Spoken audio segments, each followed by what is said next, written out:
నమస్కారం. నేను చందు. కోర్ బ్రాంచెస్‌లో బెస్ట్ సివిల్ ఇంజినీరింగ్, కౌన్సెలింగ్, గైడెన్స్‌కి సంబంధించిన వీడియో ఇది.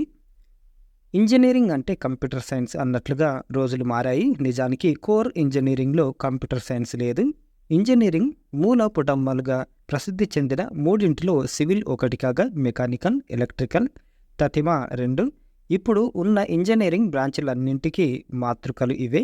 అయితే కంప్యూటర్ మోజులో ప్రపంచవ్యాప్తంగా ఛానళ్లుగా సివిల్ ఇంజనీరింగ్కు ఆదరణ బాగా తగ్గింది.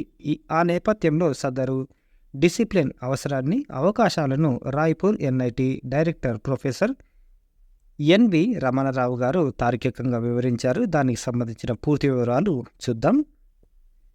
భౌతికంగా లేదంటే సహజంగా ఏర్పాటైన కట్టడాల డిజైన్, నిర్మాణం, నిర్వహణ కలగలిపిన వృత్తిపరమైన discipline civil engineering. Public works అంటే రహదారులు, వంతెనలు, కాల్వలు, డ్యామ్లు, ఎయిర్పోర్టులు, మురుగునీటి వ్యవస్థలు, పైప్లైన్లు, భవనాలకు సంబంధించిన స్ట్రక్చరల్ కాంపోనెంట్స్, రైల్వేలు, వాటర్ సప్లై, ఇండస్ట్రియల్ ప్రాజెక్టులు, నివాస గృహాలు సహా భూమి, నీరు, పర్యావరణం, సివిలైజేషన్, అలాగే సంబంధిత ప్రాసెస్లకు సంబంధించినవన్నీ సివిల్ ఇంజనీరింగ్కే వస్తాయి. గత దశకం అంటే 2013 నుంచి సివిల్ ఇంజనీరింగ్కు ప్రపంచవ్యాప్తంగా ఆదరణ తగ్గుతుంది. 2022 వరకు ఈ డిసిప్లిన్లో చేరిన విద్యార్థుల సంఖ్య బాగా తగ్గింది. అయితే గత సంవత్సరం నుంచి దీనికి పాపులారిటీ పెరుగుతుంది. సివిల్ ఇంజనీర్లకు రానున్న రోజుల్లో డిమాండ్ అధికం కానుందన్న లెక్కలే ఇందుకు ఆలంబన.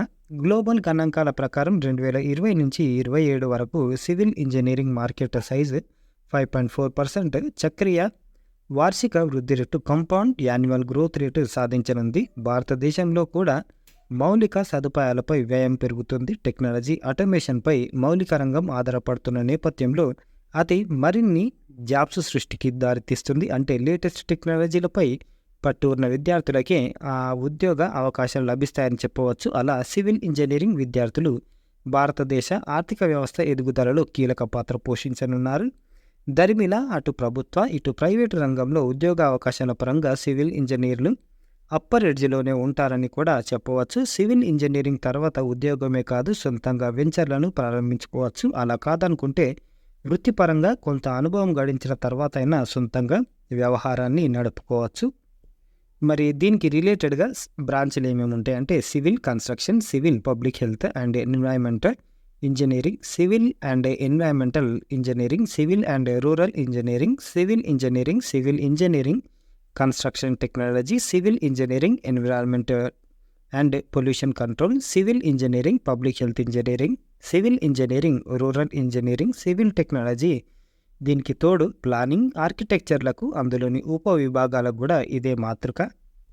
మరి అవకాశాలు ఎట్లుంటాయి అంటే ప్రభుత్వ, ప్రైవేటు విభాగాల్లో సివిల్ ఇంజనీర్లకు ఉద్యోగ అవకాశాలు మెండుగా ఉన్నాయి. ప్రభుత్వం అంటే మున్సిపల్ కార్పొరేషన్లు, వాటర్ బోర్డులు, Delhi development authority, New Delhi municipal corporation, metro rail, national highway authority of India, Indian oil corporation, Delhi state industrial development corporation, public works department, central public works department, border roads organisation, military engineering services, airport authority of India, Indian air force, railways, irrigation and food control department, public health engineering department, national hydro electric power corporation, national thermal power corporation, oil and natural gas corporation limited, defence and development organisation, IRTES, pollution control బోర్డులు, వివిధ సంస్థలకు చెందిన building and construction విభాగాలు సహా ఈ జాబితాకు అంతులేదు. అలాగే assistant engineer, assistant executive engineer, chief engineer వంటి ఉద్యోగాలు ప్రభుత్వ సంస్థల్లో ఉంటాయి. అదే ప్రైవేట్ విషయానికి వస్తే, ప్రైవేట్ సెక్టార్లోకి వస్తే ట్రైనీ ఇంజనీర్తో మొదలై చీఫ్ ఎగ్జిక్యూటివ్ ఆఫీసర్ వరకు వేర్వేరు హోదాల్లో ఉద్యోగాలుంటాయి. కన్స్ట్రక్షన్, డిజైన్ విభాగాల్లో సివిల్ ఇంజనీర్ సేవలు అవసరమవుతాయి. క్యాడ్ సాఫ్ట్వేర్పై పరిజ్ఞానానికి తోడు ఫినైట్ ఎలిమెంట్ అనాలిసిస్, అలాగే అవసరమైన నైపుణ్యాలను అలవర్చుకుంటే ప్రైవేటు సంస్థల్లో ఎదుగుదలకు డోకా ఉండదు. ఆరంభంలో 2.5 నుంచి 3.5 లక్షల వరకు శాలరీ ఉంటుంది.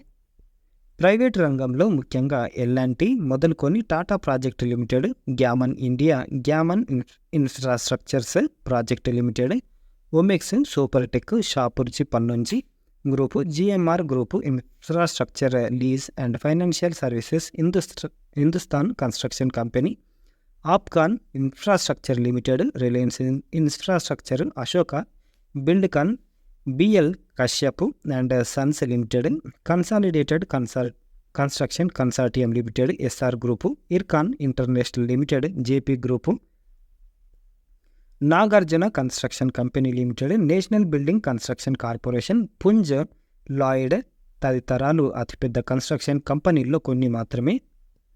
అవసరం: సివిల్ ఇంజనీరింగ్ విషయంలో ప్రమోషన్ కార్యకలాపాలు చాలా అవసరం, కీలకం కూడా. కన్స్ట్రక్షన్ పరిశ్రమ, సంబంధిత సంస్థలు, వ్యవస్థలు, అలాగే మీడియా ఇందుకు చేతులు కలపాల్సిన అవసరం ఉంది. రెగ్యులేటరీ వ్యవస్థలు, ప్రొఫెషనల్ సంస్థలతో కూడా కలిసి పనిచేయాలి.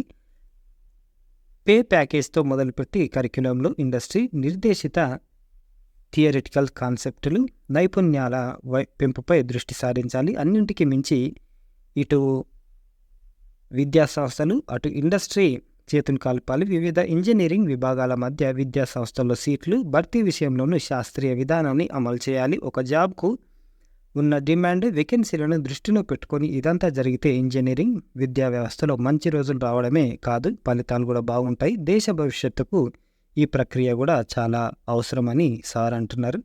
ఇవి అన్నమాట కౌన్సిలింగ్ గైడెన్స్. కోర్ బ్రాంచెస్లో బెస్ట్ ఇంజనీరింగ్ సివిల్ ఇంజనీరింగ్. మీకు ఇంట్రెస్ట్ ఉండి కన్స్ట్రక్షన్ వైపు ఉంటే ఖచ్చితంగా తీసుకోండి, మంచిగా ఉంటుంది. కంప్యూటర్స్ అని పోయే బదులు ఇవి కూడా చూసుకోవచ్చు. లైఫ్ చాలా అంటే చాలా బాగుంటుంది. ఇది ఈ రోజుకు సంబంధించిన ఆర్టికల్. లైక్ చేయండి, షేర్ చేయండి, సబ్స్క్రైబ్ చేయండి. థ్యాంక్ యూ, ధన్యవాదాలు.